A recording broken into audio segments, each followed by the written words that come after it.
Assalamualaikum warahmatullahi wabarakatuh. Jamaah sebangsa dan setanah air yang dirahmati dan dimuliakan Allah Subhanahu wa taala. Alhamdulillah, bersyukur kita kepada Allah Subhanahu wa taala yang hingga saat dan detik ini Allah masih memberikan nikmat kepada kita, nikmat kesehatan, nikmat kesempatan, nikmat kemantapan iman dan Islam, sehingga kita masih istiqamah mau belajar dan mempelajari ayat-ayat Allah Subhanahu wa taala. Mudah-mudahan ini sebagai sarana mahabbah kita kepada Allah, sehingga kita bisa mengamalkannya dalam hidup dan kehidupan di muka bumi Allah ini, dalam rangka menggapai ridha Allah Subhanahu wa taala. Jamaah sebangsa dan setanah air yang dimuliakan Allah, Luqmanul Hakim, begitu juga Sayyiduna Umar bin Khattab pada kajian lalu mengingatkan kita ketika kita akan mengarungi lautan yang dalam dan menenggelamkan, kita harus pilih kapal yang canggih, kapal yang tangguh, kapal yang betul-betul. Di antaranya kata mereka, faltakun safinatuka fihil iman. Jangan lupa kapal, harus kapal yang iman. Kemudian wahashuhat taqwa, isinya orang-orang yang bertakwa kepada Allah. Yang ketiga, wasyira'uha at-tawakkul, dan layar daripada kapal tadi adalah ketawakalan kepada Allah Subhanahu wa taala. Tiga bangunan kapal tadi, iman, takwa dan tawakal. Kata mereka, kata Luqmanul Hakim, begitu juga Sayyiduna Umar bin Khattab, la'allaka tanju, semoga dengan ketiga perangkat tadi engkau akan selamat mengarungi kehidupan, mengarungi lautan yang dalam tersebut.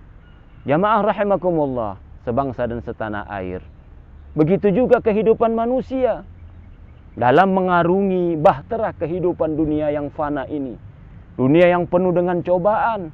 Kita harus betul-betul mengokohkan ketiga landasan tadi, iman, takwa dan tawakal. Ketika ketiga hal ini tidak kuat dalam diri kita, maka bahaya akan kita alami dalam kehidupan ini. Bahaya hamba-hamba Allah ketika imannya lemah. Bahaya hamba Allah ketika takwanya lemah. Begitu juga tawakalnya kepada Allah Subhanahu wa taala. Maka dia bagaikan kapal akan terombang-ambing, zatal yamin wa zatal shimal, terkadang ke arah kanan, terkadang ke arah kiri. Begitu jugalah orang-orang dan hamba Allah dalam hidup dan kehidupan ini. Ketika lemah iman, lemah takwa dan tawakal kepada Allah, dia akan terombang-ambing dalam hidup dan kehidupan ini. Makanya ini diingatkan Allah di dalam surah An-Nisa, surah keempat ayat 9. Allah nyatakan, A'udzu billahi minasyaitonir rajim. Wal yakhshal ladzina law taraku min khalfihim dzurriyyatan dhi'afan khafu 'alaihim falyattaqullaha walyaqulu qawlan sadida. Apa kata Allah? Wal yakhshal ladzina law taraku, hendaklah takut hai manusia dan hamba-hamba Allah, ketika engkau meninggalkan generasi keturunan-keturunan setelahmu, dzurriyyatan dhi'afan, keturunan-keturunan yang lemah, khafu 'alaihim, kalian takut kepada mereka akan tergelincir dalam hidup dan kehidupan dunia ini. Makanya kata Allah, falyattaqullaha, hendaklah kalian landasi dengan ketakwaan kepada Allah. Walyaqulu qawlan sadida, hendaklah kalian bertutur sapa, bertutur kata yang baik. Jamaah rahimakumullah, di sini Allah tekankan kita harus menjadikan generasi, menjadikan keturunan kita keturunan yang kuat, kuat iman, kuat takwa, dan kuat ketawakalan kepada Allah Subhanahu wa taala.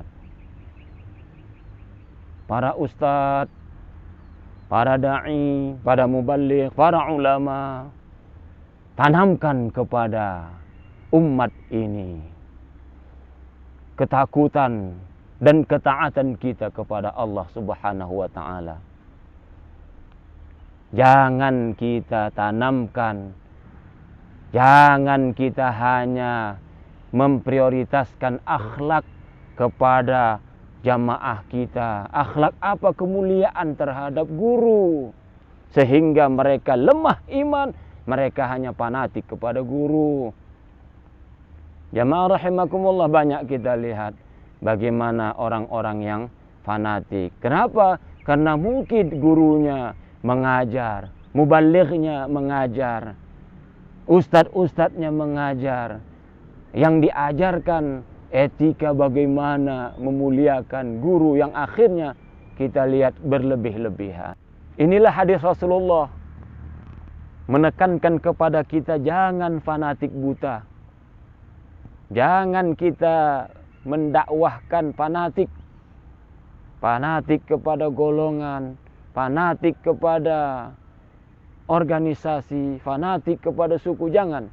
Inilah yang dikatakan Rasulullah, man kutila tahta rayatin immiyatin, barang siapa yang terbunuh karena atau di bawah bendera kebutaannya, au yad'u asabiyah, atau mengajak orang untuk ta'assub, untuk fanatik, au yansuru asabiyah, atau menolong dalam keasabiyah atau kefanatikan, maka kata Rasulullah sallallahu alaihi wasallam, faqitlatun jahiliyah, maka matinya mati jahiliyah.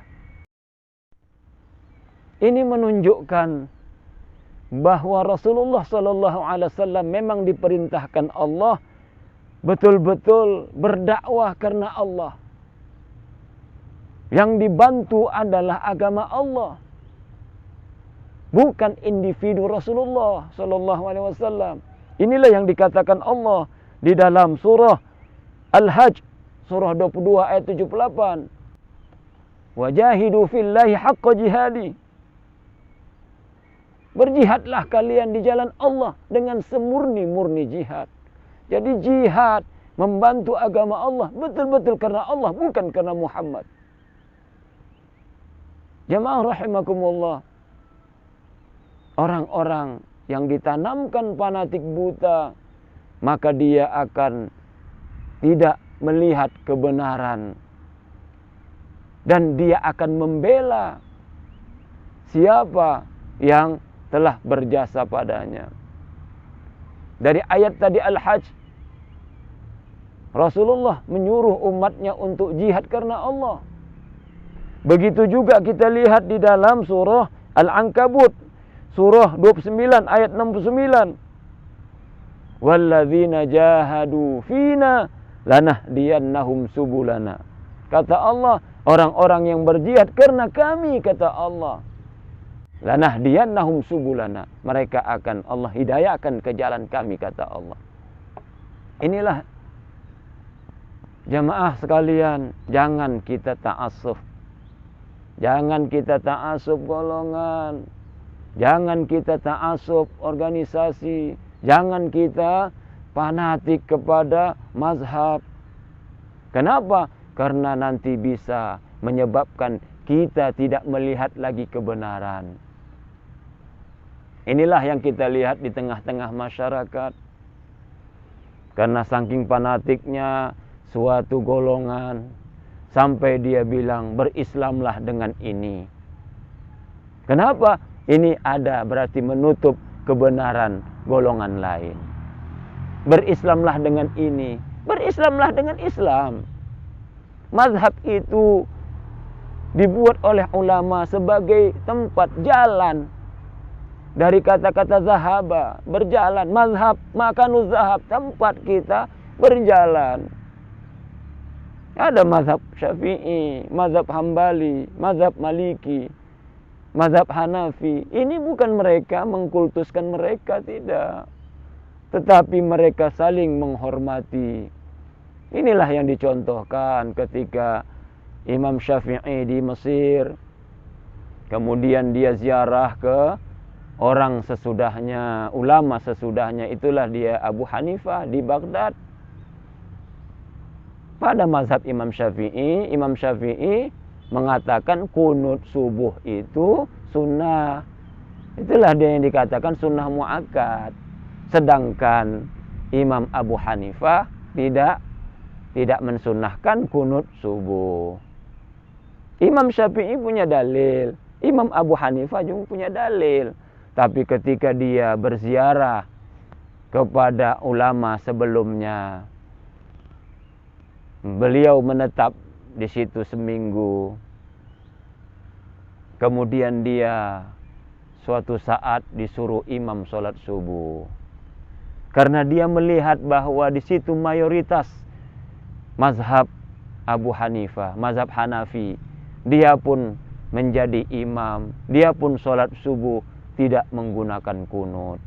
Sehingga pengikut-pengikutnya bertanya, aneh, heran. Sehingga bertanya kepada imam, wahai imam, dalam mazhabmu engkau bilang kunut adalah sunnah muakkad.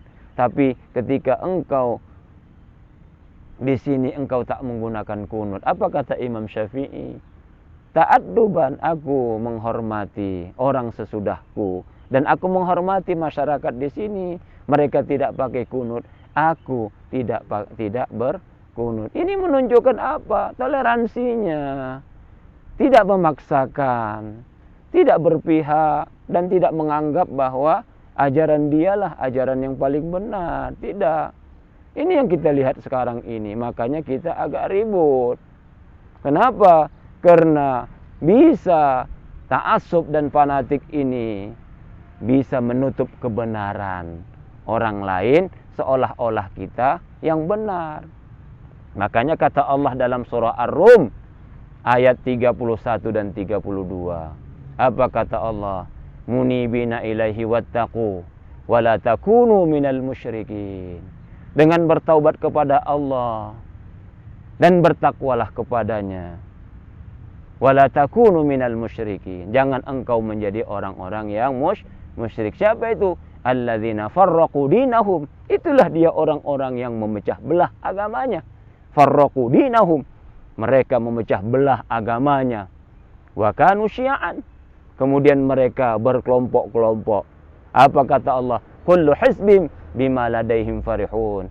Masing-masing kelompok bangga dengan kelompoknya. Jangan, jamaah rahimakumullah. Kalau kita memang hormat kepada guru, jangan sempat ketika dia salah, jangan kita diamkan. Jangan malah kita seolah-olah guru itu suaranya melebihi suara Nabi. Guru kita itu, ustadz kita itu manusia. Mahallul khata' wan nisyan. Guru kita itu orang-orang yang mengajarkan kita mungkin ada kekhilafannya. Perlu kita nasihati, wa tawassaw bil haqqi wa tawassaw bis sabri wa tawassaw bil marhamah. Kita saling mengingatkan. Jadi jangan ada di pikiran kita guru itu seolah-olah di atas Nabi. Seolah-olah guru itu benar semua. Sehingga kita tidak bisa dan tidak mau mengoreksi dan menasihati guru kita, tapi bil ma'ruf, dengan cara yang baik. Nah, jangan kita menganggap guru kita itu yang benar semua. Sehingga kita lihat sekarang ini. Ada penceramah bilang begini, tapi karena dia sudah dianggap hebat, dia sudah dianggap mulia, maka yang lain tak berani mengingatkannya. Ya, tak berani mengingatkannya. Jangan, karena kita ini manusia tidak maksum. Inilah sehingga seolah-olah kita membiarkannya dan membenarkan kekeliruannya. Nah, inilah yang dikhawatirkan dari lemah iman tadi. Yang kedua, ketika lemah iman kita kepada Allah, kemudian kita diajarkan satu pemahaman, tanpa kita bandingkan kepada pemahaman yang lain, jadi seolah-olah kita bisa fanatik dengan paham kita. Inilah yang banyak kita lihat, saudara-saudara kita, ya, di satu pemahaman. Dia tidak mau membandingkan dengan pemahaman yang lain, sehingga banyak sering mengkafirkan, sering membid'ahkan, sering menyalahkan orang lain. Kenapa? Karena mungkin dia cuma satu itu aja yang dia, satu pahaman itu yang dia pahami. Makanya Rasulullah menyuruh kita belajar sampai ke negeri Cina. Ya. Utlubul ilma walau bisin. Supaya apa? Luas wawasan kita. Makanya di perguruan tinggi ada yang disebut dengan muqaranatul mazhab, perbandingan mazhab, biar kita tahu kemana arah para ulama. Masing-masing mereka punya dalil. Masing-masing mereka punya dalil dari bersumber dari Rasulullah SAW. Sehingga ini jangan menyebabkan kita fanatik sehingga kita menutup kebenaran orang lain. Jamaah rahimakumullah, inilah kita lihat. Makanya kita di Indonesia ini antar mazhab, antar golongan sering cekcok. Kenapa? Karena kita fanatik buta. Ini dilarang oleh Rasulullah tadi. Bahkan Rasulullah bilang, faqatlatun jahiliyah. Seandainya mati kita karena ta'assub dan fanatik kepada golongankah, mazhabkah, organisasikah, kata Rasulullah SAW, mati kita dalam kondisi mati yang jahiliyah. Jamaah rahimakumullah. Apalagi kalau kita lemah yang lainnya, lemah iman, tawakal, dan takwa kepada Allah. Kemudian kita tergelincir dengan kehidupan dunia. Ya, apakah jabatan, ya, apakah kedudukan, apakah yang lain-lain, ya. Kata Allah, hati-hati. Ini Allah ingatkan kita. Lihatlah saudara-saudara kita yang tadinya keras karena dapat kedudukan, hilang kekerasannya membela agama Allah. Yang tadinya ahli hukum karena dikasih yang nikmat dunia, hilang ilmu hukumnya. Yang tadinya membela kebenaran, bisa. Kenapa? Ini Allah ingatkan kita di dalam surah Al-A'raf, surah ke-7 ayat 176. Apa kata Allah? Walau syi'na, seandainya, walau syi'na la rafa'nahu biha. Seandainya kami menginginkan, kami akan tinggikan derajatnya dengan ayat-ayat Allah. Apa kata Allah berikutnya? Walakinnahu akhlada ilal ardi wattaba'a hawa. Tapi dia cenderung kepada kehidupan dunia, cenderung kepada kemewahan dunia. Wattaba'a hawa, sehingga dia ikuti hawa nafsunya. Ya, dikasih jabatan, dikasih kedudukan, dikasih kemewahan. Tidak lagi. Apa kata Allah? Famathaluhu kamathalil kalbi. Maka perumpamaan orang-orang yang membawa dirinya dan mengikuti hawa nafsu, mengikuti kecenderungan dunia, mengikuti karena giuran-giuran dunia. Kata Allah, famathaluhu kamathalil kalbi. Mereka itu bagaikan anjing, kata Allah. Intahmil alaihi yalhath. Seandainya engkau halau dia akan menjulurkan lidahnya. Au tatrukhu yalhath. Seandainya engkau tinggalkan pun dia akan menjulurkan lidahnya. Artinya apa? Anjing itu akan ikut kepada apa yang maunya majikannya. Jamaah rahimakumullah, inilah bahayanya. Seandainya kita tak kokoh iman kita, tak kokoh takwa kita, tak kokoh tawakal kita. Kenapa? Ketika tawakal kita bukan karena Allah, tapi karena hawa nafsu, karena jabatan, karena kedudukan, maka kata Allah, perumpamaan mereka ini adalah perumpamaan orang-orang yang bagaikan anjing yang siap mengeluarkan lidahnya dan menggonggong-gonggong. Kenapa? Karena mengikuti majikan yang memberi nikmat kepada dia. Makanya kata Allah di akhir ayat itu, kata Allah, "Dzalika matsalul qaumil ladzina kazzabu biayatina." Itulah perumpamaan orang-orang yang ingkar, dusta kepada ayat-ayat kami. Jadi memang dia bagus bacaannya, menjelaskan, terkejut kalian, terpesona dengan ucapan mereka. Tapi kata Allah, sebenarnya mereka itu adalah orang-orang yang dusta kepada ayat-ayat kami. Makanya Allah bilang, "Faqsusil qasasa la'allahum yatafakkarun." Maka ceritakan kisah ini kepada mereka agar mereka bisa berfikir dan menggunakan akal mereka. Jamaah rahimakumullah, dari kajian singkat kita ini, hati-hati, kuatkan iman kita, kuatkan takwa kita, kuatkan tawakal kita hanya kepada Allah Subhanahu wa taala, sehingga kekuatan iman kita, belajar kita kepada guru bukan karena gurunya, tapi belajar karena Allah Subhanahu wa taala. Membela kita bukan membela organisasi kita, bukan membela golongan kita, bukan membela suku kita, tapi kita hanya membela jihad di jalan Allah Subhanahu wa taala. Itulah dia harapan kekuatan iman tadi. Semua yang kita kerjakan, semua yang kita lakukan, bahkan jihad kita di jalan Allah Subhanahu wa taala, mencapai ridha Allah Subhanahu wa taala. Mudah-mudahan apa yang diberikan Allah nikmat kita tadi karena kekuatan iman kita, takwa dan tawakal kita kepada Allah, mengantarkan kita menjadi hamba-hamba Allah yang mendapatkan ridha Allah Subhanahu wa taala. Segala kekurangan saya mohon maaf, pada Allah juanya saya mohon ampun. Wasikum wa iyaya nafsi bitaqwallah. Assalamualaikum warahmatullahi wabarakatuh.